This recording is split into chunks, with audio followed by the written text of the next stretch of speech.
Welcome to the news on Zodiak with me, Sibongile. The headlines at this hour. President Chakwera recommits to revamp the country's transport sector, which is key to economic growth. MERA sets a target of increasing use of liquefied petroleum gas for cooking from 1 to 3% in the next 3 years. Agriculture fair back this year after a break due to COVID-19. Any news from elsewhere? Former South African President Jacob Zuma back home after being discharged from hospital. My name is Sibongile. Thank you for joining me. President Lazarus Chakwera says his administration will fast-track development of road and rail transportation systems, which are key to linking the country's economic integration with the rest of SADC countries and beyond. President Chakwera spoke in Nsanje after inspecting a 25-kilometer Nsanje-Maka road being constructed by a Chinese contractor to the tune of 11 billion kwacha. He added that transport infrastructure is critical to reducing the cost of importing and exporting goods for national development. Alfred Guta reports. President Lazarus Chakwera says his administration is expediting transportation systems which could help spur the country's economic growth through trade. Chakwera says his government is thus prioritizing transportation infrastructure such as roads and railway lines, saying they are crucial in linking up Malawi with the rest of the countries in the SADC region. President Chakwera spoke in Nsanje today after inspecting a 25-kilometer Nsanje-Maka road being constructed by a Chinese contractor, China Railway 20, Sierra 20, to the tune of 11 billion kwacha. The Malawi leader further assured the people in the Shire Valley district that his government will rehabilitate the railway line between Maraka and Bangula, saying the funds are available. Construction of Nsanje-Maka road is behind schedule, though the project has delayed due to late disbursement of part payment, among other reasons. The project commenced on May 18, 2019 and was expected to be completed by June 17, 2021. Currently, the project's physical progress is at 85%. There are prospects that the project will be completed by December this year. For Zodiak in the Shire Valley district of Nsanje, this is Alfred Guta reporting. Meanwhile, Vice President Dr. Saulos Chilima says the country would avert deep-rooted corruption it is facing and begin to develop only if the vice is stamped out right at the procurement stage. Chilima said this in Mangochi when he officially opened the 11th annual conference for Malawi Institute of Procurement and Supply, MIPS. The Vice President observed that misprocurement in the public sector is one major source of leakage of public financial resources. From Mangochi, Rafram Nozowa filed this report. Vice President Saulos Chilima said procurement officers play a very important role in the country's economy, as procurement in itself is a catalyst for national development. Chilima emphasized that procurement specialists are the people who can bring integrity and help fight corruption in both the public and private sectors. He disclosed that it was undisputable that misprocurement in public sector was one of the main sources of the leakage of public funds. The Vice President said government keeps on losing when purchasing goods and services due to what he called unpatriotic public servants and suppliers who corrode through overpricing. He said this could change if the country would have patriotic procurement officers. MIPS President Alinafe Banda Marisawa admitted that as professionals they have a challenge to overcome negative narratives that dent the profession. Marisawa said this could be defeated by their members carrying out their duties in transparent and accountable manner. The theme for this year's annual conference is Strategic Procurement and Supply Chain Management, for Malawi's attainment of national economic development and growth. For ZBS, this is Rafram Lozowa reporting. Malawi Energy Regulatory Authority MERA has admitted that the country is not doing well in scaling up adoption of liquefied petroleum gas for cooking. Currently, less than 1% of the country's population use gas for cooking.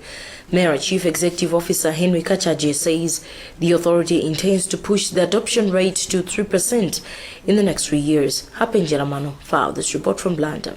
In terms of attendance, thank you very much. Chief Executive Officer for the Malawi Energy Regulatory Authority MERA says they lobbied for removal of value-added tax on liquefied petroleum gas and is sensitizing the masses to use it for cooking. Henry Kachaje told a sensitization meeting in Blantyre on Friday that despite the importance of using gas, less than 1% of people in the country use it. Only less than 1% of the population is using gas, and that is very low, very low. And our drive is that at least in the next 3 years, that figure should treble. We should move to a minimum of 3% of the population using gas. But what would be good is to have a target that within the next 5 to 10 years, at least 30 to 40% of the urban population should migrate to the use of gas as their source of energy. Afrox sales representative Luke Piri foresees a growing gas market. It's going to grow. I'm pretty sure it's going to grow very soon. Looking at it, you see that Mera has come in on a larger scale. I'll borrow words from the chief executive, what he said earlier on. This is a revolution. And definitely where there's a revolution, we expect a success. Apart from its effectiveness in home use, liquefied petroleum gas is also considered a way to go in conserving environment. Chief Resident Magistrate Patrick Chira has released on bail 2 police officers and 3 government print officers that were arrested Wednesday for allegedly producing and issuing fake government general receipts. The 5 have been granted bail on 1.5 million kwacha cash bond. They stand accused of duping Malawi government a sum of 67 million kwacha through fake receipts that they had been printing and issuing between July 2020 and June 2021. We caught up with lawyer for the 5 accused, Kwima Mchizi. Just to remind everyone that they were granted bail on Wednesday, and today it was just a question of the procedure of examining the sureties. So that has been done.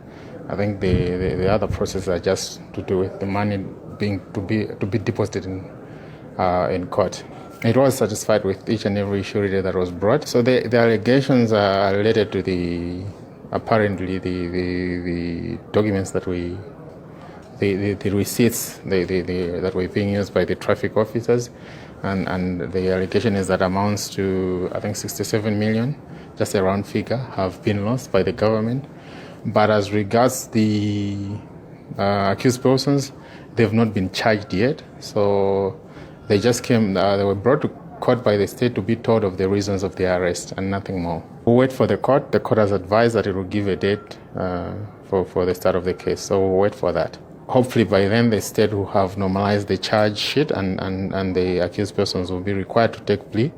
And if possible as well, the case can start there and then with the state parading its witnesses. No, the sureties are simply people to represent the accused persons or to stand in for the accused persons to make sure that they attend trial and they also follow the bail conditions. So the main condition was that they should be reporting to police on, I think, fortnightly, on Mondays.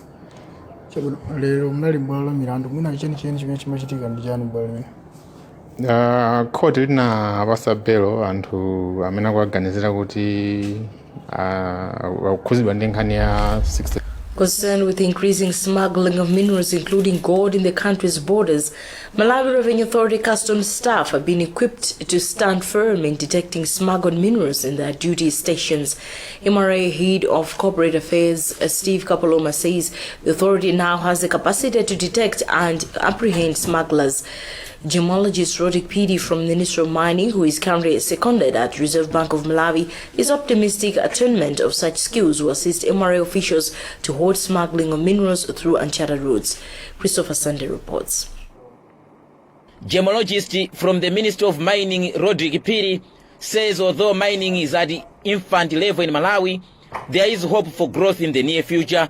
PD says this is therefore the right time to impart right skills to Malawi Revenue Authority officials to have the capabilities to detect smuggling of minerals, including gold, into the country's borders. We thought it wise that we engage MRA, who are represented in all the exits when it comes to getting out of the country. We wanted to sensitize them on issues to do with gold, more especially how they can identify gold, and also how they can detect concealed gold. MRA Head of Corporate Affairs Steve Kapoloma says The organization now has the capacity to detect and apprehend smugglers. Yeah, we believe that a number of importers or exporters would want to try their luck, and when they know that MRA has no capacity to detect, they would take their chance. But again, when they know that we have that capacity, then they will stop from undertaking any chances to export or bring into the country gold or any element of any material, mineral that would be there. This comes when there are increasing reports of smuggling of minerals from Malawi to other countries. Reporting for Zodiac from Blantyre, this is Christopher Sunday. The Budget and Finance Committee of Parliament has expressed surprise over a decision by Department of Disaster Management Affairs to award companies that have given high charges to government for the supply of goods in the Person Initiative. Chairperson Gladys Ganda, who is also a legislator from Sanje Lalanje, has described the move as unreasonable and corrupt. But coordinator for the post-cyclone Idai and Kennedy Emergency Recovery Person Project under Dodma, Grenard Mkwende, insists they followed all processes as stipulated by the African Development Bank, funders of the project. We have this report by Weston Guda. The post-cyclone Idai and Kennedy Emergency Recovery Person under Dodma advertised for supply of goats, whose highest bidder charged 41,000 kwacha per goat, while the lowest charged 28,000 kwacha per goat. This has prompted DPP legislator from Sanje Lalanje, who is also the party's shadow minister of trade, Gladys Ganda, to rebuke the move, saying it is unreasonable and also alleges corruption since the suppliers will buy the goats from farmers at as low as between 10 and 15,000 kwacha each.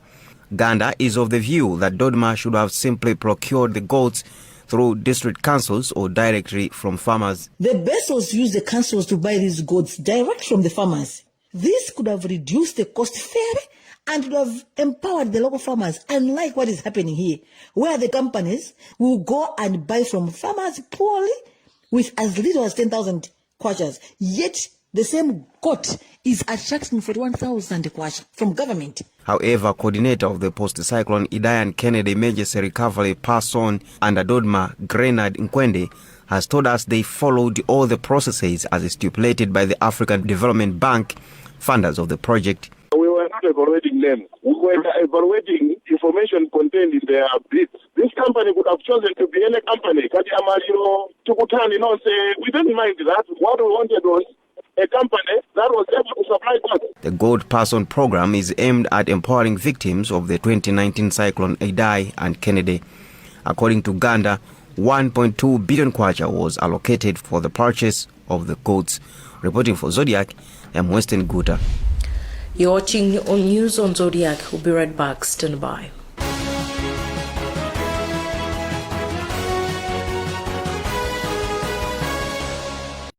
Good news to those staying in Zomba. The most affordable reliable network access is now available in town. Get your access business number today and enjoy the affordable rates. For more information, call 0212 200 200. Access your world. We all start differently, but we can all start with the strongest protection. Because some start early, others start late. Some from little homes, others from big ones. Some start together, or all on their own. It doesn't matter how you start, as long as you start strong. With new Colgate Maximum Cavity Protection. Now with fluoride plus arginine for 4 times more strengthening power. So that you can give them the strongest start to their day. Colgate. Start strong, stay strong.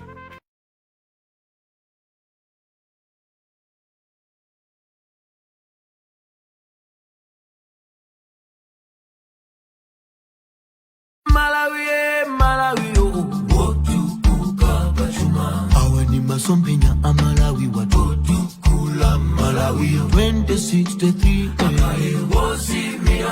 ufika 2063 kale wokomera aliyense achinyamata tikwirane manja tukula malawi achinyamata tikale patsogolo tukula malawi malawi malawi wozimira baeka malawi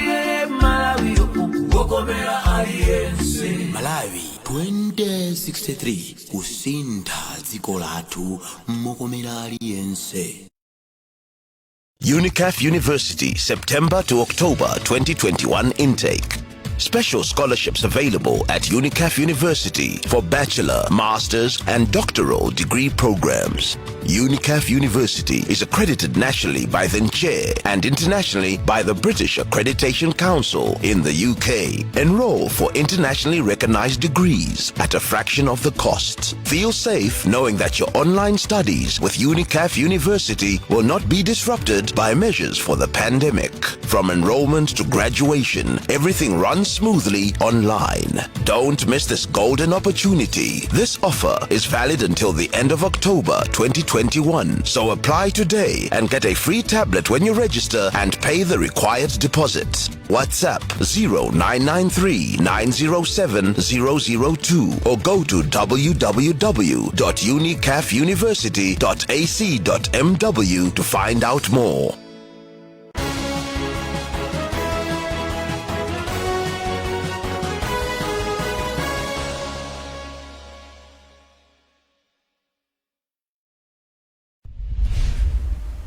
Welcome back. Let's take a look at the headlines.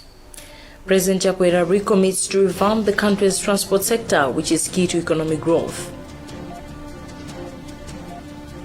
MERA sets a target of increasing use of liquefied petroleum gas for cooking from 1 to 3% in the next 3 years.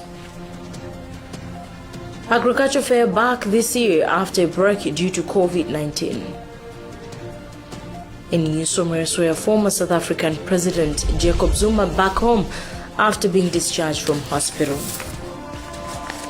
The Malawi Confederation of Chambers of Commerce and Industry, MCCCI, has announced that Agriculture Fair, which failed to take place last year due to COVID-19, has been scheduled from 21st to 23rd October 2021. MCCCI President James Chimaza says the exhibition will be held at Chichiri Trade Fair grounds in Blantyre under strict adherence to COVID-19 preventive measures. Mike Mgemezulu has filed this report. Malawi Confederation of Chambers of Commerce and Industry, MCCCI President James Chimaza said this year's Agriculture Fair will give a chance to many people to learn and gain knowledge. Chimaza further encouraged people to get vaccinated on top of COVID-19 preventive measures that will be followed. What we emphasize is if people are planning to, they want to feel comfortable to be in the fair, let us first and foremost get vaccinated. There's enough time that after they do the vaccination, there's enough time that they'll be well protected. Meanwhile, Farmers Union of Malawi former President Friday Njolomole says this will give opportunity to farmers to showcase their farm produce. The government has done quite a very good thing. This is a very good show for everybody, whether you're a farmer or not, but it's better to go and see what Malawians are capable of doing. This year's Agriculture Fair will be conducted under the theme Building Agricultural Sector Back and Better in COVID-19 Environment. The Tea Research Foundation for Central Africa has recommended use of drones in irrigation, pesticides and herbicides application as a cost-effective method.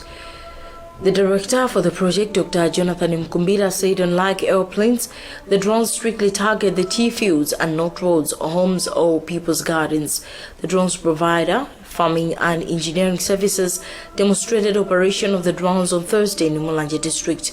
Hastings Humani reports from there.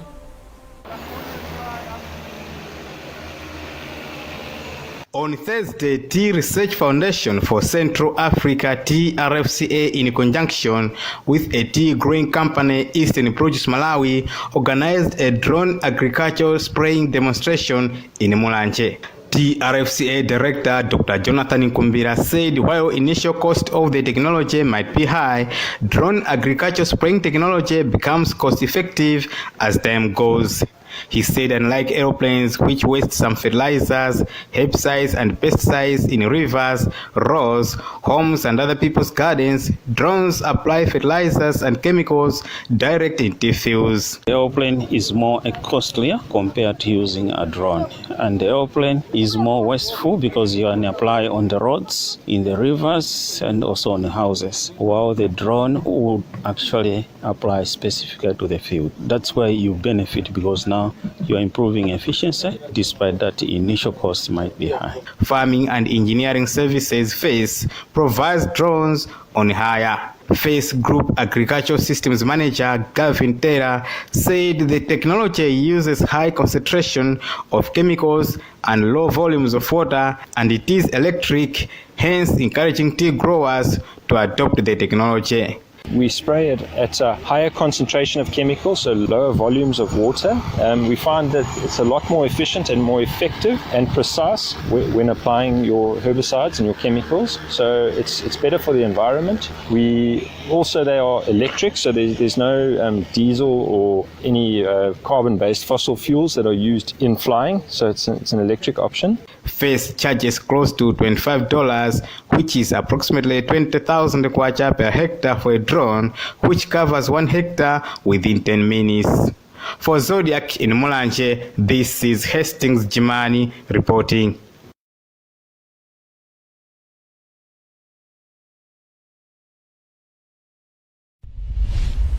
We now go to sports news.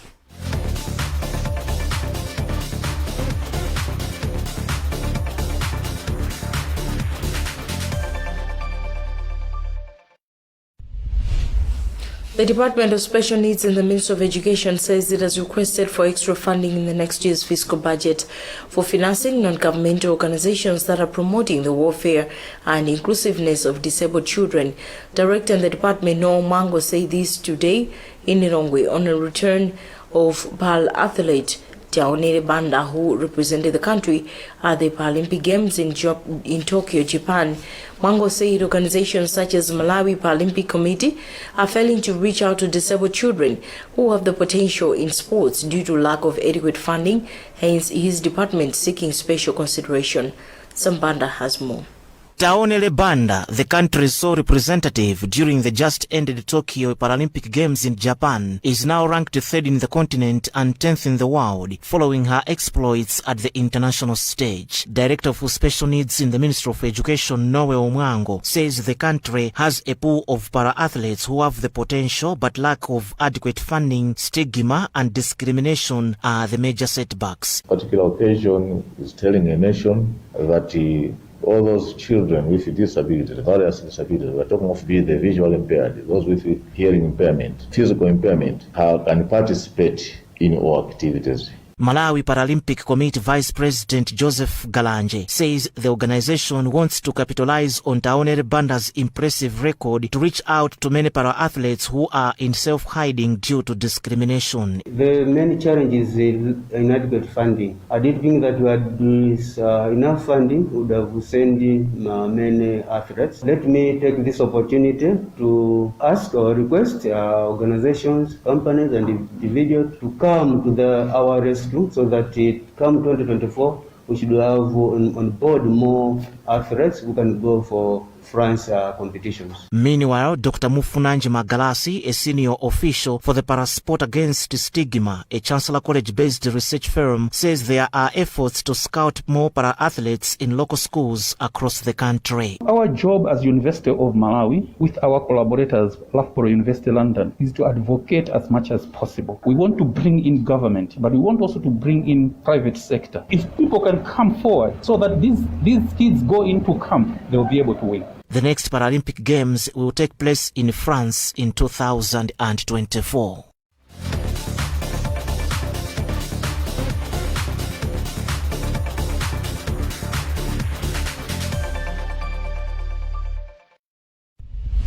News from across the borders. Former South African President Jacob Zuma is back home after he was discharged from hospital, local media reports, where he is expected to serve the rest of his jail term for contempt of court.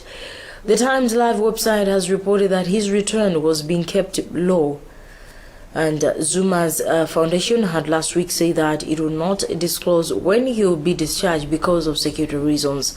Zuma was admitted to a major hospital last month outside prison for undisclosed illness and underwent surgery.